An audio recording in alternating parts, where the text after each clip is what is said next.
Hello दोस्तों, CBI यानी central bank of India में 4,500 अप्रेंटिस की वैकेंसीज निकली है, जिसके फॉर्म भरने की डेट है 12 जून से 22 जून तक, यानी ज़्यादा टाइम नहीं दिया गया है रजिस्ट्रेशन करने के लिए। और पेमेंट है आप भर सकते हैं 12 से 22 जून के बीच में।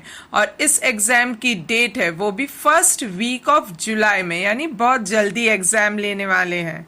इस फॉर्म को भरने के लिए एज क्या चाहिए? मिनिमम 20 इयर्स और मैक्सिमम 28 इयर्स होने चाहिए। और रजिस्ट्रेशन आपका NATS पोर्टल में होना चाहिए। और एजुकेशन क्वालिफिकेशन सिर्फ डिग्री चाहिए। और ड्यूरेशन ऑफ ट्रेनिंग क्या रहने वाली है? तो पूरे 1 साल तक, यानी 12 मंथ तक। और फिर उसके बाद रिलैक्सेशन की बात करते हैं तो सेम वैसे ही जैसे SC ST के लिए 5 ईयर रहेगा, OBC वालों के लिए 3 ईयर। सिलेक्शन प्रोसेस की बात करते हैं, उसमें से सबसे पहला है ऑनलाइन रिटन एग्जामिनेशन, जिसमें से सबसे पहला सब्जेक्ट है जनरल या फाइनेंशियल अवेयरनेस, जो कि 20 क्वेश्चन रहेगा, 20 मार्क के लिए रहेगा। क्वांटिटेटिव एंड रीजनिंग एप्टीट्यूड आपको 20 क्वेश्चन 20 मार्क का रहने वाला है। कंप्यूटर नॉलेज 20 क्वेश्चन 20 मार्क का रहेगा। जनरल इंग्लिश 20 क्वेश्चन 20 मार्क का रहने वाला है। और यहाँ पे CBI products and services 20 question 20 mark का रहने वाला है। ऐसे करके आपको 60 मिनट्स का टाइम मिलने वाला है। और मीडियम ऑफ टेस्ट क्या रहने वाला है? जनरल इंग्लिश आपको इंग्लिश में ही मिलेगा देखने के लिए, और CBI and products and service आपको इंग्लिश में, ये दोनों आपको इंग्लिश में मिलेगा देखने के लिए। और बाकी 3 जो है वो इंग्लिश या हिंदी में मिलेंगे देखने के लिए।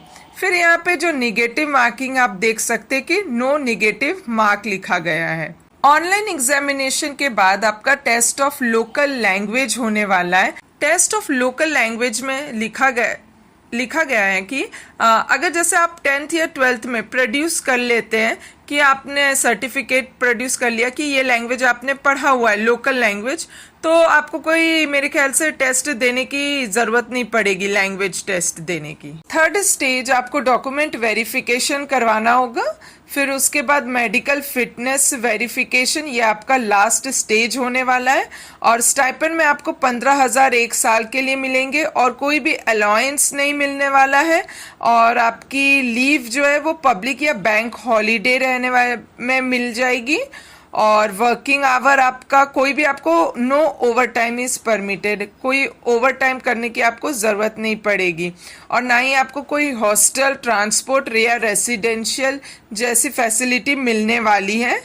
और अप्रेंटिस और ट्रेनी, ये कोई एम्प्लॉय नहीं है। एप्लीकेशन फीस की बात कर लेते हैं। सबसे पहले कैटेगरी है जनरल EWS OBC मेल की, जिसको टोटल फीस लगने वाली है 944 रुपीज़ ओनली। और general EWS OBC female category वालों को 708 रुपीज़ लगने वाला है।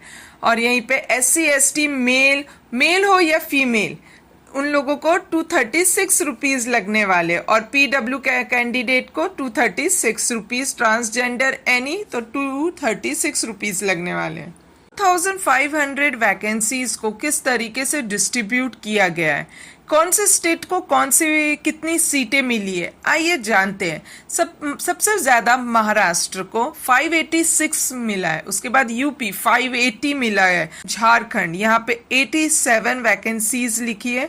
और दिल्ली 97 पे। चलिए अब सबसे कम सीट कहाँ पे दिया गया है तो देखते हैं हम। यहाँ पे अंडमान निकोबार में 1 दिया गया है, और दमन दीव में 1 दिया गया है। फिर उसके बाद त्रिपुरा जहाँ पे 5 ही बस दिया गया है। फिर उसके बाद कैटेगरी वाइज देखते हैं तो कैटेगरी UR को सीट 1903 वैकेंसीज निकली है। OBC को 1049, SC को 701, EWS को 454 और ST को 393। इस तरीके से 4500 वैकेंसी कंप्लीट होती है। इस फॉर्म से जुड़ी सारी इम्पॉर्टेंट बातें हमने डिस्कस कर ली है। और अगर कोई भी डाउट हो तो आप कमेंट बॉक्स पे कमेंट कर सकते हैं। And all the best, like and subscribe my channel. Thank you.